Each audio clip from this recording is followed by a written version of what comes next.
제가 여러분에게 말씀드리고 싶은 내용인데, 우리나라 정부에서는, 미래 정부에서는, 인수위원회 그 안 대표가 이 G형 항체를 지금 여기 보면 이 G형 항체를 검사하고 G형 항체가 생기지 않은 사람들은 강제로라도 코로나 신고무신을 신기겠다고 그러한 악한 포부를 말하고 있습니다. 여러분, 이 G형 항체에 대해서 주의해 보십시오. 우리 몸 안에 코로나 바이러스가 침입했을 때 생기는 면역 현상으로는 증상 발현이 대개 5일 정도 되면 고열, 기침, 설사가 있게 됩니다. 그러나 이것은 병이 생기는 사람들 이야기이고, 병이 생기지 않은 사람들은 선천 면역이라는 것이 있습니다. 선천 면역은 병이 코로나 바이러스가 우리 몸에 한 마리, 두 마리, 세 마리, 10마리 들어왔을 때 바로 그러한 바이러스를 죽이는 것인데, 그 선천 면역이 거기에는 인터페론이라는 것이 있고, 그리고 분비형 Secretory IgA라는 것이 있습니다. 그래서 선천 면역에 거의 가까운 이들은 인터페론과 분비형 IgA는 이 증상 발현이 없을 때 이미 코로나 바이러스가 한 마리, 두 마리, 세 마리, 10마리, 20마리 들어왔을 때 우리 몸에서 선천 면역이 작동을 해서 인터페론과 분비형 IgA 등이 나와서 코로나 바이러스를 다 죽여버립니다. 그러면은 증상조차가 발현을 하지 않고 나에게 코로나 바이러스가 침입했는지 없는지도 모르는 상태에서 코로나가 나와버리게 됩니다. 이러한 사람들은 항체가 당연히 생기지 않습니다. 두 번째로, 코로나 바이러스가 이러한 선천 면역을 뚫고 들어와서 여기 보면 이 금색으로 보이는 것이 세포 면역입니다. 세포 면역이 생기게 되면 이 세포 면역이 강력해서 코로나 바이러스가 세포에 들어왔을 때 그러한 코로나 바이러스를 다 죽이게 됩니다. 그러면은 이러한 두 번째 부류의 사람들, 세포 면역이 코로나 바이러스를 죽여버려서 이 항체까지 생기지 않게 되는 사람들, 그러니까 첫 번째 그룹, 이렇게 선천 면역이 강해서 인터페론과 분비형 IgA가 많이 나와서 이런 증상 발현도 없이 그냥 코로나 바이러스가 들어왔는지 안 들어왔는지도 모르는 상태에서 나아가는 첫 번째 부류의 사람들은 아주 강한 선천 면역을 가지고 있는 사람이고, 두 번째 부류의 사람들은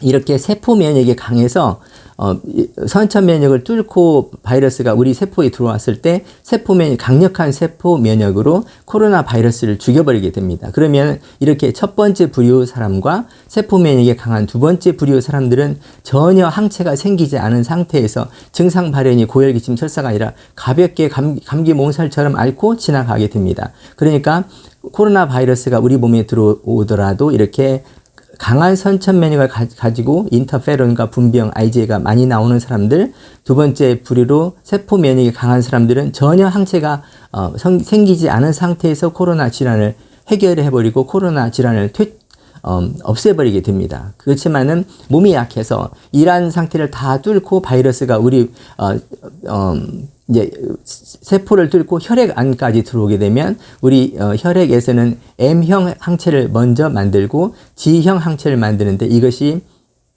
코로나 바이러스가 우리 몸에 침입한 지 8일에서 10일 정도 되면 M형 항체와 G형 항체가 만들어지게 됩니다.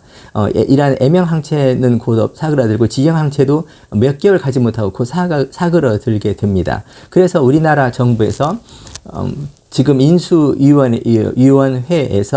G형 항체를 검사해서 G형 항체가 없는 사람에게 강제로라도 코로나 백신을 신고무신을 신기겠다고 하는 것은, 이렇게 이 사람들은 면역력이 오히려 약한 사람들입니다. 그 면역력이 선천 면역, 인터페론, 분비형 IgA가 있는 사람이 제일로 강한 선천 면역을 가지고 있는 사람들이고, 두 번째로 이 세포 면역이 강한 사람들, 이런 사람들도 첫 번째 부류의 사람과 두 번째 부류의 사람들은 M형 항체나 G형 항체가 전혀 만들어지지 않은 상태에서 코로나 바이러스를 다 퇴치해 버립니다. 이러한 사람들은 오히려 면역력이 더 강한 사람인데, 이러한 강한 사람들이 G형 항체가 만들 필요가 없습니다. 그런데 G형 항체가 없다고 해서 이러한 사람들까지 백신을 강제로 코로나 신고무신을 신기겠다고 하는 것은 정말로 정치적인 그런 것이고 면역학에 대해서 전혀 모르는 그런 정책인 것입니다.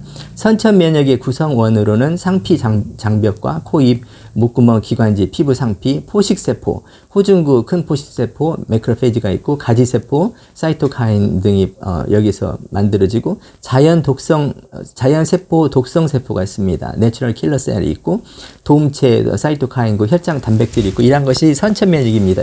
선천 면역이 강하면 코로나 바이러스가 우리 몸에 들어오자마자 바로 코로나 바이러스를 죽이기 때문에 전혀 IgM이나 IgG형의 항체가 만들어지지 않습니다. 이렇게 선천 면역이 강해서 인터페론과 분비형 IgA가 나오거나 첫 번째 부류 사람들, 두 번째 부류 사람들, 강한 세포 면역을 가지고 있거나 이러한 사람들이 첫 번째, 두 번째 부류의 사람들이고 세포 면역이 약해서 또는 선천 면역이 약해서 G형 항체가 만들어지는 사람이 세 번째 부류의 사람들입니다. 이러한 사람들도 또 전혀 나쁘다고는 볼 수는 없지만 어쨌든 간에 그 G형 항체만을 검사해서 이 사람들이 면역력이 있느냐 없느냐를 보는 것은 아주 어리석은 방법입니다. 이것은 선천 면역과 이게 세포 면역에 대해서 말씀드리는 거고,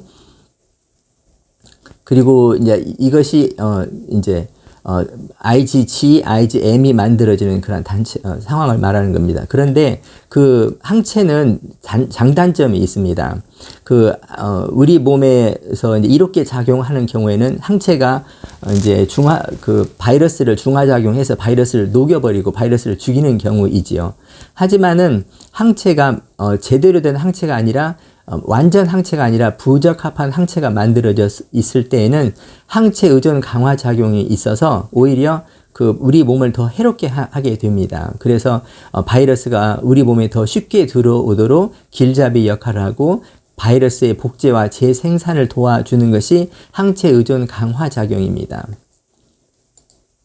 그래서 이 그래프 아까 말씀드린 이렇게 바이러스가 침입하면 선천 면역이 있고 인터페론과 분비형 IgA가 분비되고 이것이 첫 번째 부류 사람들, 아주 강한 면역을 가지고 있는 사람들, 두 번째 부류 사람들, 세포 면역이 있는 사람들, 이것이 두 번째 금메달, 은메달이고 G형 항체가 생기는 것은 동메달인 것입니다. 그런데 정부에서는 동메달 딴 사람들만이 젤로 높은 사람이라고, 젤로 좋은 사람이라고 항체가 있다고 칭찬을 하면 금메달과 은메달 딴 선수들은 어떻게 합니까? 금메달과 은메달이 훨씬 동메달보다 더 좋은 것인데요.